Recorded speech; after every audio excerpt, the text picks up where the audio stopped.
Hello everyone welcome to my another mini blog. आज दीपावली है आपनलोक सकलोके देरिके हलेও दीपावली बहुत बहुत शुभेच्छा जनालो। एतिया आमी रंगोली बनाइছো इमान नाजानो बनाब हे बोलो बनालो आरो हेखत एनेकुआ हल आरो आमी दुपरिया भात खालो फुलकबि माछे बनाइसिले आरो माछ फ्राई आছিলে सालाद आছিলে आरो এখন भाजी आছিলে আৰু এতিয়া আমি বন্দিতা আৰু মই দুজনী লগ লাগি কিনে ৰুমত চাকি দিলো আৰু বাহিৰতো এনে কেইখনমান লগাই দিলো দীপাৱলী বুলি।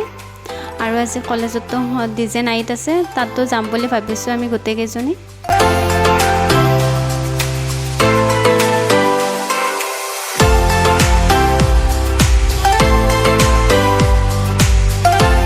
চাকি দেখি লগাই আমি ওলালো ডিজে নাইটত যাবৰ বাবে। ইয়াৰ ৰেডি হৈ ললো আৰু আমি গোটে কেজনী গৈ আছো এতিয়া।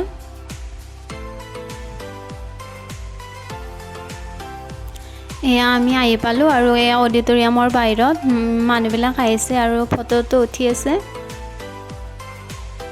আহি কিনে ভালে লাগিলে। যোৱাবাৰো এনেকৈ পাতিছিলে দীপাৱলীত ডিজে নাইটটো আছিলে। মই যোৱাবাৰো আহিছিলোঁ আৰু এইবাৰ ছেকেণ্ড টাইম আহিছোঁ।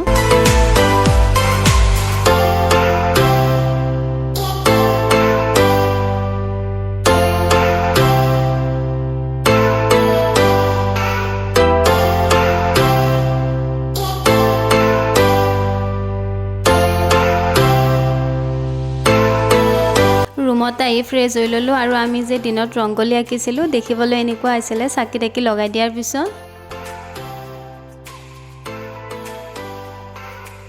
আৰু আমি গোটেইকেইটা লগ লাগি ফুলজাৰি এনে কিবাকিনি লগালো আৰু এনেকৈ কেইকপিমান ফটো উঠিলো। আৰু এতিয়া চাহ একাপ খাবলৈ লৈছোঁ আৰু আমাৰ আজি খানাও আছে। আমি গোটেইকেইটাই লগ লাগি খানা বনাম বুলি ভাবিছোঁ। আৰু এতিয়া আমি গোটে কেইজনী পাকঘৰত আহিলো গোটেইকেইটা লগ লাগি বনাও বুলি।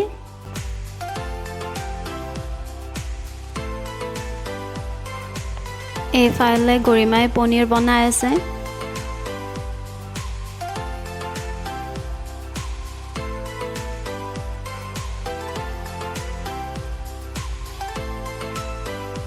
আৰু গায়ত্ৰীয়ে পোলাও বনাই আছে আৰু তানিচাই বেংগলী ষ্টাইলৰ চব্জি বনাইছে এখন। মই চিকেনখন বনালো আৰু আমাৰ খানা ৰেডি হৈ গ'ল। আজিৰ খানাত আছিলে চিকেন, মাছ ফ্ৰাই, ফুলকবিৰ চব্জি, বাদামৰ চাটনি, সালাড, পনীৰ আৰু পোলাও আছিলে। আজিলৈ ইমানে। ভিডিঅ'টো চোৱাৰ বাবে বহুত বহুত ধন্যবাদ। থেংক ইউ ফৰ ৱাচিং।